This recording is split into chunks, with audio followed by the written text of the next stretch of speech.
Welcome to my channel, guys. So today, homemade fishball with sauce ala manong sa kanto. Alright, so ang ingredient natin is filet tilapia and shrimp. So it's 120 grams. Yeah, marami dyan sa Chinese supermarket.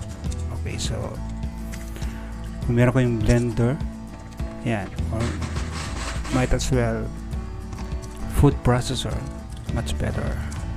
So since wala po akong food processor, yan lang po ang gagamitin ko, blender. Alright. So chop nyo ng maigi yung tilapia at saka yung hipon.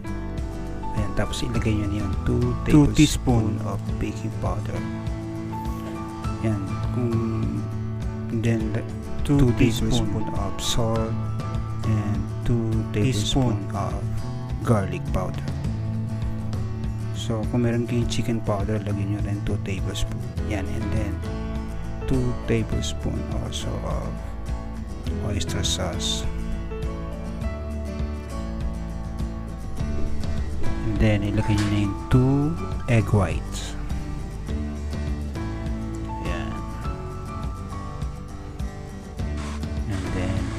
Grind yan maigi.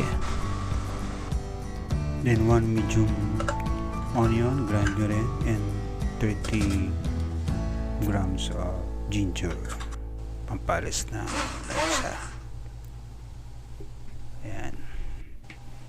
So pag nag-grind na, ihahalo natin dun sa hipon at tilapia mixture. Yan. Idagdag natin ng 1/2 cup of tapioca flour and 1 cup of all-purpose flour, and then halo-halo ng maigi hanggang sa maging even ang lahat ng mixture. Lagyan na rin ng paminta, 1 teaspoon paminta, black or white pepper will be okay. So halo-halo lang. So magpapakulo na tayo ng tubig, pero bago yan, lagay tayo ng mantika sa ating mga kamay para hindi masyadong dumikit yung ating mixture. Alright, so nakikita ko ninyo yung ginagawa ko. Ayan, sa kutsara. So yung kutsara nyo dapat dimantika din para hindi rin dumikit at diretsong pumunta sa kaserola. Ayan. So hintayin lang natin na lumutang ang fishball. May nakaabang na ice, malamig na tubig. So after na lumutang dito sa kaserola, isasalin doon.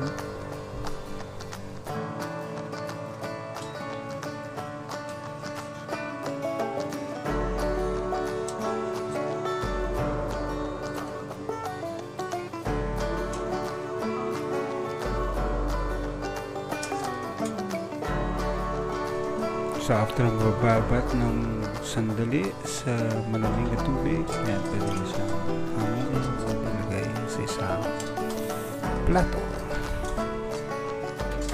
Ayan.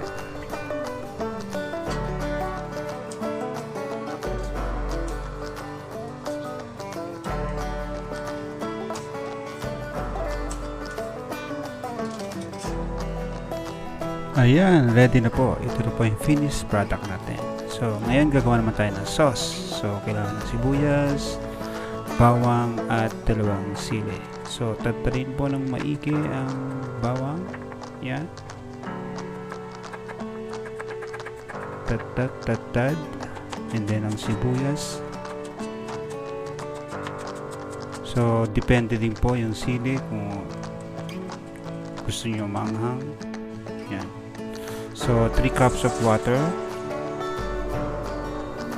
then 5 tablespoons of soy sauce, then 1 1/4 cup of brown sugar. Lagyan natin ng 2 tablespoons of cornstarch, and then 2 tablespoons of flour, 1/2 teaspoon of salt, 1 teaspoon of garlic powder, optional po ito ha, and then 1/2 teaspoon of black pepper and 1/2 teaspoon of seasoning. So optional din po yung seasoning, so it's up to you. Alright, so mix and then ilagay na natin sa pan or sa kaserola, and then pakuluin natin, halo ng maigi. Ilagay natin yung garlic, and then after that pwede na natin isunod ang sibuyas, onion, halo ng maigi. Then pwede natin ilagay ang sili. Ayan.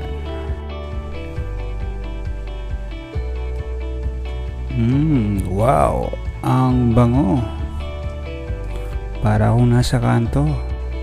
Yan, pwede na tayo magprito ng fishball. So kaserola, panglagay ng mantika, at pwede natin siyang iprito.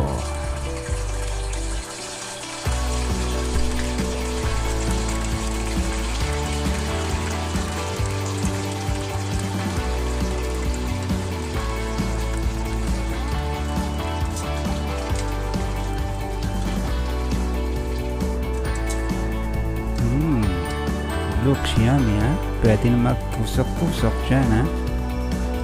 Sarap po. Alright, try nyo to. The best to. Ayan, so pwede na siyang hanguin. And anytime soon pwede natin siyang kainin.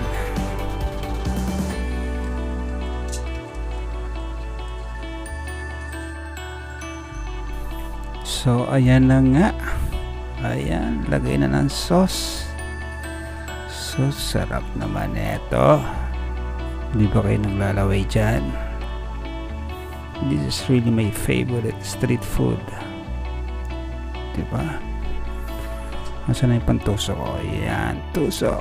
Ayan na. O diba mga Canadian? Sarap na ito oh. Match with Canada Dry ginger ale, diba the best? Alright, sige, buksan na natin to. Ayan, sarap na ito, diba? Oops, excuse me po. Excuse-moi. Wanna try? So guys, please don't forget to subscribe, like, and hit the notification bell. And thank you for watching. Next vlog, I'll be making kikiam. Alright, bye guys.